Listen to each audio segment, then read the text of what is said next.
Here's everything that happens in Back to the Future in 3 minutes or less. Spoilers ahead. It's 1985 and teenager Marty McFly is living a pretty average suburban life. He's got a band, a girlfriend, and a dad who gets bullied by his boss, Biff.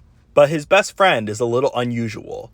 The eccentric Dr. Emmett Brown, aka Doc, who just built a time machine out of a DeLorean.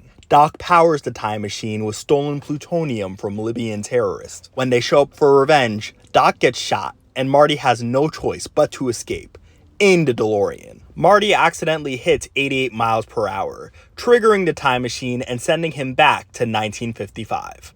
In 1955, Marty meets his teenage mom and dad.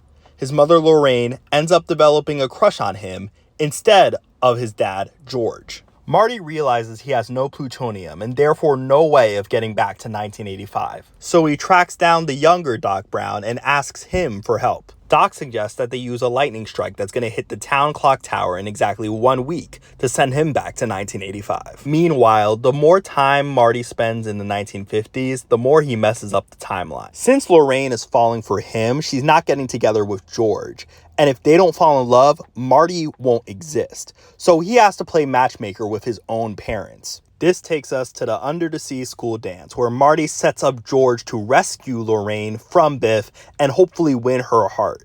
The plan works. George finally stands up for himself to Biff. He kisses Lorraine and locks in their future together. And in the same scene, Marty gets on stage and plays a wild guitar solo that confuses everyone. And before leaving 1955, Marty writes a note to Doc warning him about the Libyan terrorists that shoot him dead in 1985. So with the timeline fixed, it's time to get Marty home. Doc sets up the plan to channel the lightning strike into the DeLorean at exactly 10:04 p.m. It gets down to the wire, but Marty makes it and he jumps back to 1985 just in time to see Doc alive. Thanks to Marty's warning letter, this time Doc was wearing a bulletproof vest. Marty's life is a lot better in this new version of 1985.